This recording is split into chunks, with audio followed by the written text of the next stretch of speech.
Shalom Bapak dan Ibu, Om dan Tante, dan juga kakak-kakak semuanya. Children Care Ministry Indonesia akan mengadakan mission trip pada tanggal 13 sampai dengan 18 Agustus 2022. Tempatnya di Simalungun, Sumatera Utara. Dan pada tanggal 3 sampai dengan 7 November 2022, tempatnya di Pulau Sabu, NTT. Yuk kita bersama-sama berbagi dan memberkati di acara mission trip ini. Kami menerima berbagai macam kebutuhan untuk anak-anak dengan kondisi baru maupun barang layak pakai, seperti peralatan sekolah, buku tulis, pensil, ballpoint, tas, sepatu, dan lain-lain.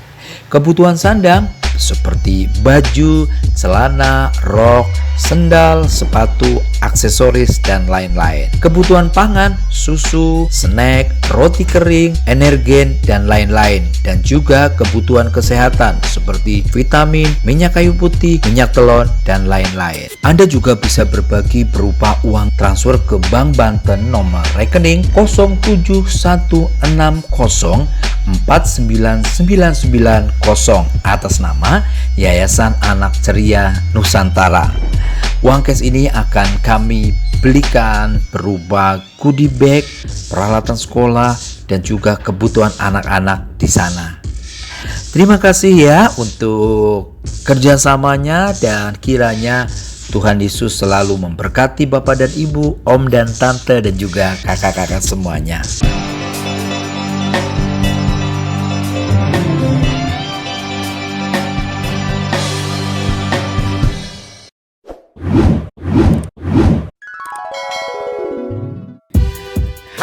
Shalom semuanya, salam guru-guru sekolah minggu, selamat datang di channel Children Care Ministry Indonesia.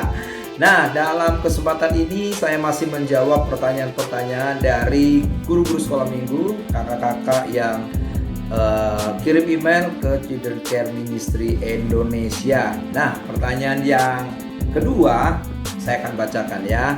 Ini datang dari Kak Edi. Oh, ini Kak Edi di Tanjung Priuk, Jakarta Utara. Oke, pertanyaannya adalah, kakak-kakak di Children Care Ministry, bagaimana caranya agar kita bisa menjadi guru-guru sekolah minggu yang kreatif? Oke, nah, guru sekolah minggu dengar baik-baik. Orang atau manusia ketika lahir itu sebenarnya sudah dikasih atau sudah sudah diberikan kreativitas, atau Tuhan itu sudah menentukan bahwa setiap orang itu kreatif. Anak bayi saja sudah kreatif ya. Ketika bayi itu lahir, bayi itu kan nangis, ya kan? Gitu ya. Nah, waktu nangis itu dia sebenarnya memberikan tanda kepada orang tuanya, kepada ibunya atau dokter bidan yang ada di situ, karena dia mau kasih tahu bahwa saya sudah lahir.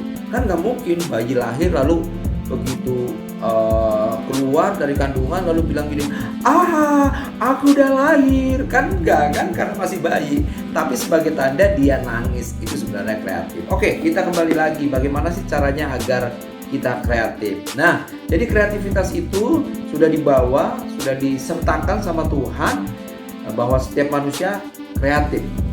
Makanya saya sering kasih tahu kepada setiap guru sekolah minggu bahwa Anda semuanya, kakak-kakak semuanya, guru-guru semuanya punya potensi untuk menggali kreativitasmu. Karena di dalam hidupmu ada banyak kreativitas. Dan kreativitas satu ketika dikembangkan akan menjadi 2, 3, 4 dan seterusnya. Makanya orang seringkali bertanya kepada saya gitu, kok kakak multi talent sih, bisa ciptain lagu, bisa bikin cerita, bisa storytelling, bisa ventriloquist, bisa dongeng, bisa cerita, kok banyak?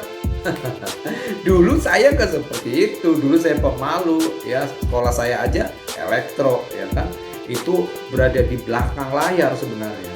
Tapi kenapa saya menjadi kreatif? Karena waktu saya punya satu kreativitas saya kembangkan. Nah, bagaimana caranya agar saya kreatif? Ya, saya yang pertama, saya mengembangkan kreativitas yang satu itu. Yang kedua, saya melayani dengan visi. Saya melayani dengan satu tujuan. Tujuannya apa nih? Ya, nanti saya bahas tentang visi pelayanan anak. Tetapi kita kembali lagi. Kenapa kita menjadi kreatif? Karena pelayanan saya punya tujuan. Dan tidak boleh salah tujuan itu. Ya, jadi guru sekolah minggu, kalau Anda semuanya, kakak-kakak semuanya salah dalam membuat tujuan, maka salahlah langkah kita. Ya, tujuan saya adalah apa? Saya mengasihi anak-anak. Saya punya belas kasihan. Saya pengen hati Tuhan ada buat anak-anak lewat saya. Ya, jadi kenapa saya kreatif? Karena saya mempunyai belas kasihan. Saya mempunyai cinta, sayang kepada anak-anak. Nah, kalau saya cinta sama anak-anak, saya punya belas kasihan sama anak-anak, maka saya akan membuat segala sesuatunya fokus kepada anak-anak. Maka saya akan mengembangkan diri, maka saya akan membuat segala sesuatu untuk anak-anak. Ya, karena anak-anak suka nyanyi, maka saya belajar nyanyi. Ya, agar saya kasih tahu kepada anak-anak. Kalau anak-anak tuh suka hal-hal yang menggembirakan, sukacita, hal-hal yang menyenangkan, maka bagaimana caranya saya mempersiapkan diri, membuat segala sesuatu agar saya bisa membuat sesuatu yang menyenangkan buat anak-anak. Karena tujuannya saya mengasihi anak-anak, ya. Lalu saya akan belajar firman Tuhan.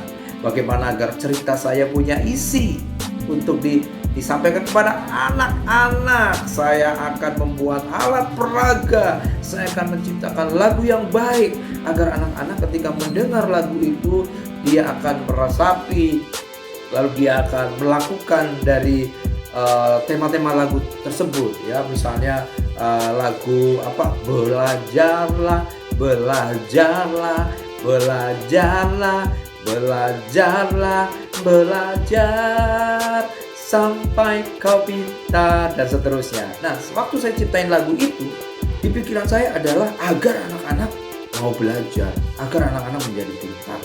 Ya, yang pertama tadi apa? Agar kita kreatif, kembangkan kreativitas yang satu. Kedua, perbaiki visi atau tujuan dalam melayani. Yang ketiga adalah agar saya kreatif adalah mempraktekkan kreativitas itu, berikan kepada anak-anak terus menerus, lakukan secara kontinu, jangan sampai tidak dilakukan. Karena waktu kita melakukan, maka Tuhan akan lengkapi lagi. Kreativitas kalau tidak dikerjakan maka akan lupa. Ya, itu Kak Edi di Jakarta Utara, semoga menjawab ya. Oke, sampai ketemu di pertanyaan atau jawaban yang selanjutnya.